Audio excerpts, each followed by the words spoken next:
నిన్న జరిగినటువంటి వరుస దొంగతనాల్లో నిజామాబాద్ మొత్తం కూడా ఉలిక్కిపడినటువంటి పరిస్థితి. ఏదైతే ఏకశిలా నగరంలోని పెద్దమ్మ టెంపుల్ అతి సమీపంలో ఒక ఇల్లుంది. సాయినాథ్ సంబంధించినటువంటి ఇల్లు. ఇది నిన్న సేమ్ అదే విధంగా దర్శనం చేసుకుందామని 10:30కి దాదాపు 10:36 నిమిషాలకి ఆయన ఇక్కడ ఒక కారు ఉంటుంది మనం చూడొచ్చు. ఇదే కారులో ఇక్కడ ఈ కాలనీ కూడా కొత్త బిల్డింగ్ అండి ఇది. ఈ కొత్త బిల్డింగ్ దగ్గర ఏదైతే చుట్టుపక్కల కూడా ఇల్లు కూడా ఉన్నాయి. ఈ కారులో వాళ్ళ ఫ్యామిలీ తోటి ఆలయానికి వెళ్ళారు. ఎందుకంటే శివరాత్రి ఉంది కాబట్టి ఆలయానికి వెళ్దామని చెప్పేసి నిన్న ఉదయం 10:36 నిమిషాలకి కారు రివర్స్ చేసుకొని ఇట్లా వెళ్ళిపోయాడు.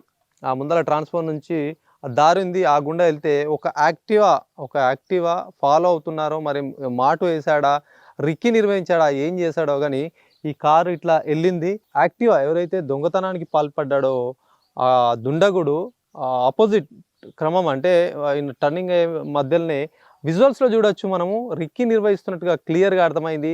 ఈ కారు అక్కడ బయలుదేరిందో లేదో ఇమ్మీడియట్లీ ఒక యాక్టివ్ పైన ఒక దుండగుడు వచ్చి ఆ స్తంభం దగ్గర పెట్టేశాడు బండి. స్తంభం దగ్గర పెట్టేసి ఇక్కడ చూడొచ్చు ఇది గేట్ కంప్లీట్గా కూడా బయట నుంచి వీళ్ళు లాక్ చేసుకున్నారండి. ఏకశిలా నగర్లోని పెద్దమ్మ ఆలయం వద్ద ఉన్నటువంటి ఇల్లు ఇది, సాయినాథ్ వాళ్ళ ఇల్లు. ఇది ఇట్లా కంప్లీట్గా గేట్ లాక్ చేసి లోపల నుంచి తాళం వేసుకున్నారు వీళ్ళు. కంప్లీట్గా బయట నుంచి వేసుకోకుండా లోపల నుంచి వేసుకున్నారు. ఆ దుండగుడు ఇట్లా వచ్చినట్టుగా చెప్తున్నారు. ఎందుకంటే దీనిపై నుంచి దూకినట్టు చెప్తున్నారు వాళ్ళు. ఇట్లా దూకేసి సరాసరి ఇంట్లోకి వచ్చారు. కొత్త ఇల్లు ఉంది, ఈ కాలనీ కూడా సైలెంట్గా ఉంటుంది కాబట్టి చూసుకున్నాడు అదనుగా. ఎవరైతే లేరు అబ్జర్వ్ చేసే వాళ్ళు అనుకున్నాడో ఏమో కానీ మొత్తం లోపలికి వచ్చారు. ఇట్లా గ్రిల్ కూడా మూసింది ఉంది, దీనికి లాక్ కూడా పెట్టారు. మొత్తం తాళం కూడా సేమ్ ఇంతకుముందు మనం అక్కడ చూసినామా సేమ్ ఇట్లా పగలగొట్టాడు. ఇట్లా చూడండి ఇది చూడొచ్చు, ఇది చూడండి ఇట్లా పగలగొట్టి అక్కడ కూడా కంప్లీట్గా తాళం పగలగొట్టిన తాళాన్ని ఆయనే తీసుకుపోయాడు. తాళం సేమ్ ఇక్కడ కూడా ఆ తాళం పగలగొట్టడం మళ్ళీ తీసుకుపోవడం. దీన్ని బట్టి అర్థమవచ్చు మనకు ఒకే వ్యక్తి ఇదంతా పాల్పడినట్టుగా కూడా అర్థమవుతా ఉంది. మరి అక్కడ కూడా తాళం మిస్ అయింది, ఇక్కడ కూడా పగలగొట్టి తాళం తీసుకుపోయాడు. గోడ దూకి వచ్చి సేమ్ ఇట్లాంటి పెద్ద తాళం వేశారట, అది కూడా పోయింది. ఇట్లా లోపలికి వచ్చారట. లోపలికి వచ్చి ఇక్కడైతే బీరువాలు లేవండి. వీళ్ళు బీరువాలు కాకుండా కబోర్డ్స్ సిస్టంలో కబోర్డ్స్ లాగా చేపించారు కాబట్టి ఈ కబోర్డ్లో ఎంత దొరికితే అందిన దోచుకోపోదాం అనుకున్నారు. దాదాపుగా 60,000 వరకు వీళ్ళు కిరాణా షాప్ నడుపుతారు కాబట్టి ఆ క్యాష్ 60,000 ఉంది. 60,000 కూడా తీసుకుపోయారని చెప్పి విలువైన వస్తువులు సైతం కూడా ఉన్నప్పటికీ దొరకలేని సిచ్యుయేషన్ ఉంది అని చెప్పి చెప్తున్నారు. మాట్లాడదాం ఒకసారి.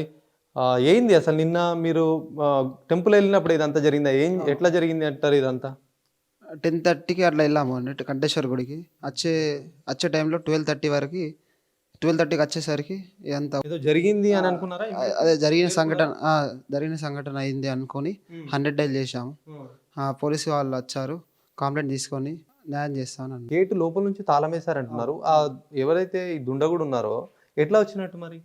అక్కడ సీసీటీవీ ఫోటేజ్ ఆధారంగా ఇక్కడ దుంకి వచ్చారు అని చూడొచ్చు. ఇట్లా బెడ్రూమ్లోకి వచ్చారటండి. బెడ్రూమ్లో ఈ కబోర్డ్స్ ఉన్నాయి, కొత్తగా ఇదంతా కూడా చేయించుకున్నారు. ఇదా ఇక్కడ అండి. ఈ లాకర్లో పెట్టాము 20,000. ఓకే. మిగతాది అంతా మిగతా తీసినట్టు ఉంది, అంటే గట్టిగా బలంగా తీసినట్టు.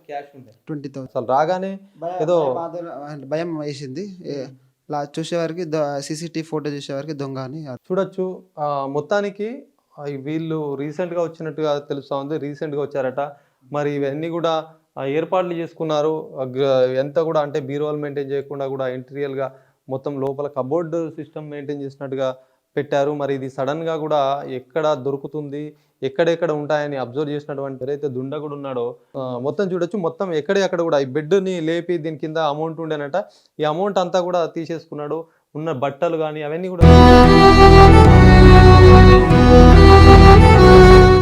అక్కడ కబోర్డు పగలగొట్టి అక్కడ ఉన్న డబ్బులు తీసుకున్నాడు.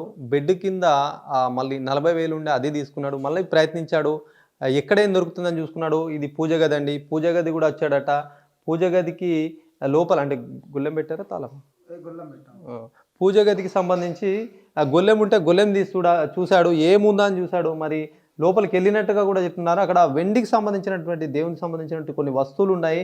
అవి వెండి వస్తువులు ఉన్నాయి. మరి దాని జోలికైతే పోలేడు, వెండి అయితే పోలేదని చెప్పి చెప్తున్నారు. మరి నగదు మట్టుకే తీసుకుందాము, బంగారం మట్టుకే తీసుకుందాం అనుకున్నాడేమో. ఇక్కడ వెండి వస్తువులు అయితే దేవుడి అని అనుకున్నాడా, మరి ఆ దేవుడికి సంబంధించిన వస్తువులు అయితే ముట్టుకోనటువంటి పరిస్థితి, క్యాష్ అయితే తీసుకున్నాడని చెప్పేసి మొత్తం బాధితులు చెప్తున్నారు. మరి ఇట్లాంటి దొంగతనాలు మరి చూడొచ్చు, నగరంలో ఒకే రోజు 3 దొంగతనాలు కూడా నగరంలో ఒక ఉలిక్కి పడినటువంటి సిచ్యువేషన్. ఇది రీసెంట్గా కట్టారంటే రీసెంట్గా 1 మంత్లో, అంటే ఇంతకుముందు కూడా చూడొచ్చు, అది కూడా 1 మంత్లోనే కట్టారు. మరి అంటే 2 మంత్స్లో అదే వచ్చారు. మరి వీళ్ళు ఒక నెలలో ఇక్కడ ఆల్రెడీ కన్స్ట్రక్షన్ అయిన బిల్డింగ్ తీసుకున్నారట. ఒక నెలలో వీళ్ళు వచ్చారు. మరి ఒక నెలలే వీళ్ళు రాగానే ఇట్లాంటి అంటే కొత్త బిల్డింగ్స్ ఏవైతే ఉన్నాయో కొత్త బిల్డింగ్స్లే చూసుకుంటున్నారు. అది కూడా ఏరియాని బట్టి కూడా చూసుకుంటున్నారు. రిక్కీ నిర్వహించి మరి ఇట్లాంటి దొంగతనాలు చేస్తున్నారు. మరి చూడొచ్చు, ఒకే రోజు 3 దొంగతనాలు. ఆర్టీసీ కాలనీలో 2 తులాల బంగారు ఆభరణాలు పోవడము. ఇక్కడ ఉన్నటువంటి ఏకశిల నగరంలో పెద్దమ్మ టెంపుల్ దగ్గర ఉన్నటువంటి ఈ ఇంట్లో 60,000 నగదు పోయింది.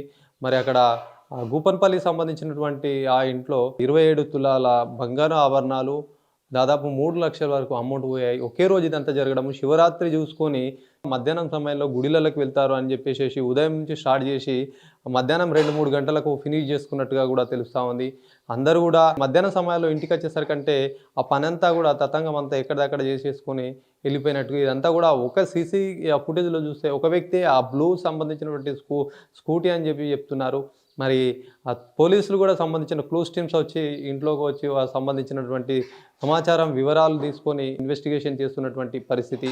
మరి చూడాలి, నిందితుల్ని ఎవరున్నా కూడా వదిలిపెట్టమని గతంలో పోలీసులు సైతం వివిధ ముఠాలకు చెందినటువంటి దొంగలను పట్టుకున్నారు. మరి ఈసారి కూడా అది ఏంటి, ఎందుకు ఇట్లా జరుగుతున్నాయి, వరుస దొంగతనాలు జరగడానికి కారణం ఎందుకు, అసలు ముఠాలు చేస్తున్నారా, ఇండివిజువల్గా ఇంకెవరైనా ఇట్లాంటి దొంగతనాలకు పాల్పడుతున్నారా, యువత చేస్తున్నారా, ఏంది అనే అంశం పైన కూడా క్లారిటీ తీసుకొని దీనికి ఒక సొల్యూషన్ చూపించే విధంగా కూడా పోలీసులు ప్రయత్నించాలని చెప్పి బాధితులు సైతం కోరుతున్నటువంటి పరిస్థితి. కెమెరా పర్సన్ సందీప్తో శ్రీనివాస్, సుమన్ టీవీ, నిజామాబాద్.